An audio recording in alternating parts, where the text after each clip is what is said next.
Hadirin sidang Jumat rahimakumullah. Seperti kita ketahui bersama bahwa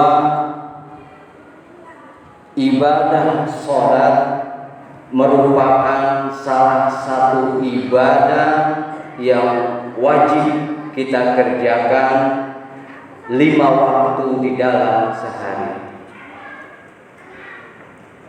Ibadah sholat merupakan bukti keimanan dan ketaatan kita akan perintah Allah Subhanahu wa ta'ala. Ibadah sholat merupakan salah satu ibadah yang menjadi tolok ukur bagi ibadah-ibadah yang lainnya. Kalau sholatnya baik, maka insya Allah sudah dapat dipastikan amalan-amalan yang lain pun akan baik.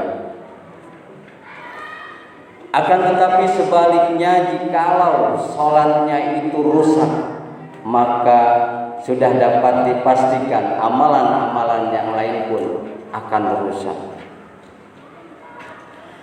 Hadirin sidang Jumat rahimakumullah, oleh karena sholat menjadi tolok ukur bagi semua amalan-amalan, maka mari kita berusaha tetap bersemangat, tetap beristiqomah di dalam menjalankan sholat 5 waktu tepat pada waktunya.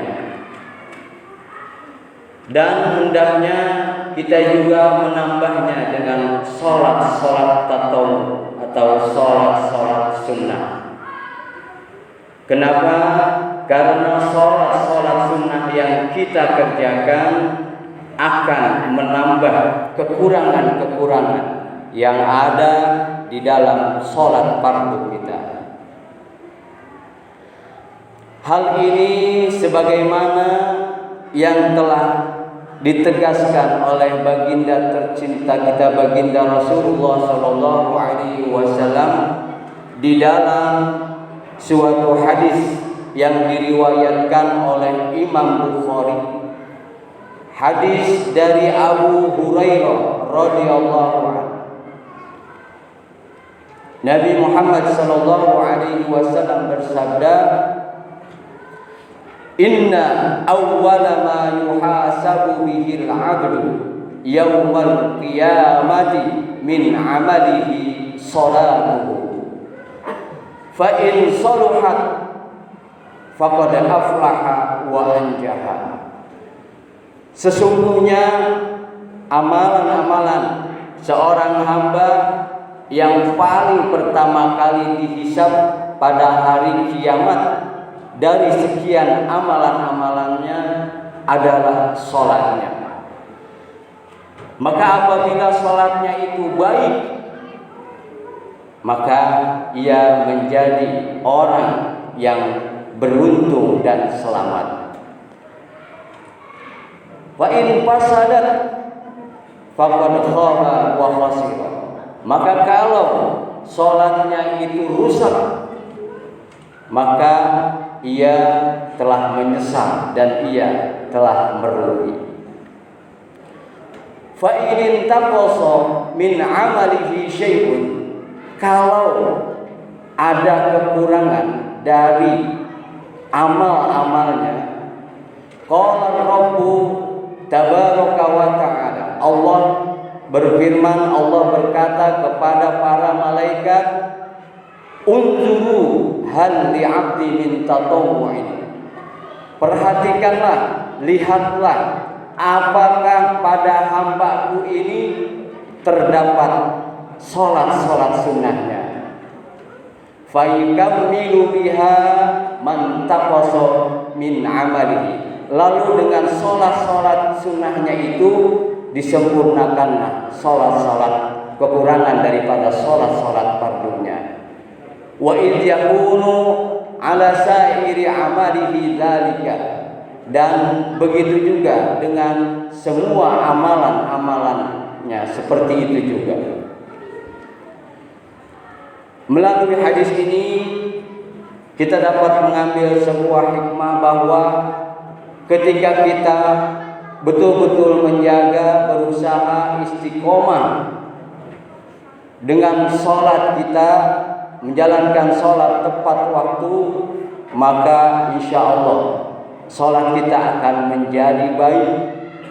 Berusaha untuk khusyuk, maka insya Allah sholat kita akan menjadi baik, dan amalan-amalan yang lain pun akan menjadi baik. Akan tetapi sebaliknya, ketika kita lalai, luput, atau bahkan naudzubillah kalau kita sampai meninggalkan sholat kita, maka sudah dapat dipastikan amalan-amalan kita yang lain pun akan menjadi rusak. Hadirin sidang Jumat rahimakumullah, oleh karena sholat menjadi salah satu ibadah yang menjadi tolak ukur bagi ibadah-ibadah yang lainnya, iblis laknatullah alaih tidak akan pernah rela, tidak akan pernah sudi kalau semua manusia itu menjadi beruntung dan menjadi selamat di akhirat. Iblis dengan segala daya upaya, dengan sekuat tenaga akan menggoda manusia. Bahkan ketika waktu sholat datang, iblis mengerahkan semua bala tentaranya, anak-anak buahnya, untuk menggoda manusia di dalam sholatnya, supaya manusia itu lalai dalam sholatnya. Hal ini senada dengan apa yang telah dijelaskan di dalam kitab Tanbihul Ghafirin halaman 218. Idza hadara waqtus shalah amara iblis junudahu bi ayyatafarraqu wa ya'tun nasa wa yushkiluhum an salatihim fayaji'un nas ila man arada shalah. Apabila datang waktu salat, iblis laknatullah alaih memerintahkan bala tentaranya, anak-anak buahnya, syaitan-syaitan, untuk bertebaran, untuk menyebar ke seluruh penjuru dunia, mendatangi orang sholat, menjadikan manusia lalai dengan sholatnya.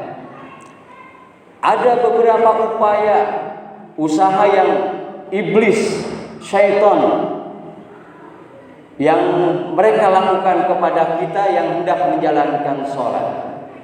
Yang pertama adalah fayushghiluhum liyuakhiraha an waqtiha.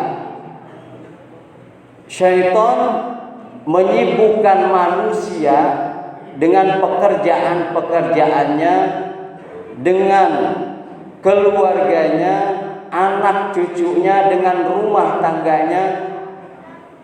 Tujuannya adalah liyuakhiraha an waqtiha, untuk mengakhirkan daripada salatnya, untuk membuat manusia lalai daripada salatnya.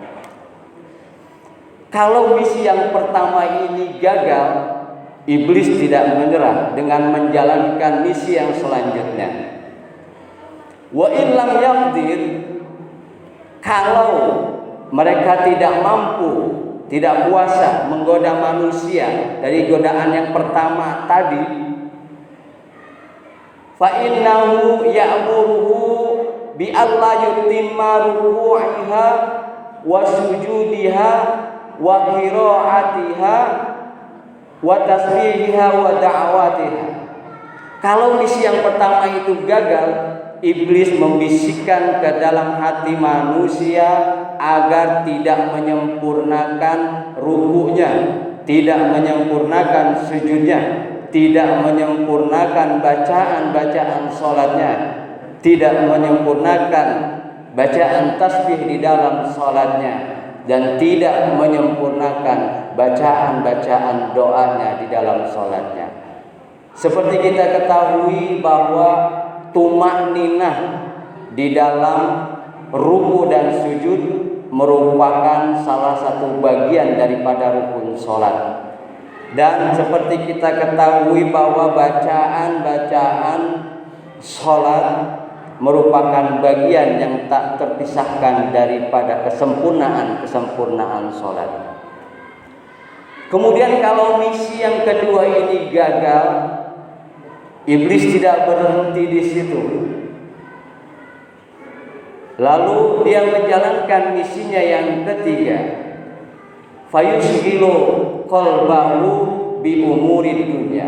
Iblis akan menyibukkan hati manusia dengan perkara-perkara dunia, perkara-perkara yang tidak penting.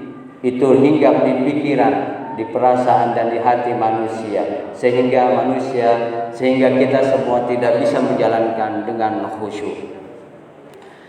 Dan kalau kesemua misi ini gagal, upaya syaitan gagal, amar iblis ayyuwasiqahu wa yuqdhafa fil bahri. Kalau semuanya gagal, iblis memerintahkan agar membelenggu, mengikat syaitan yang gagal tadi, wa yuqdhafa fil bahri, lalu melemparkannya ke laut. Wa in yaqdir ala dzalika, dan kalau iblis ini lulus, sukses menggoda kita dengan upaya-upayanya yang tadi, fayukrimuhu wa yubhiluhu, maka iblis akan memuliakannya dan iblis akan mengagungkannya. Hadirin sidang Jumat rahimakumullah, kita berharap kepada Allah Subhanahu wa taala, semoga kita, anak cucu kita, keluarga kita semua selalu mendapatkan bimbingan, tuntunan dan petunjuk dari Allah Subhanahu wa taala di dalam menjalankan ketaatan dan ibadah kepada Allah Subhanahu wa taala. Barakallahu li wa lakum bil Qur'anil azim wa nafa'ani wa iyyakum bima fihi minal ayati wadh dzikril hakim wa taqabbala minni wa minkum tilawatahu innahu wal ghafur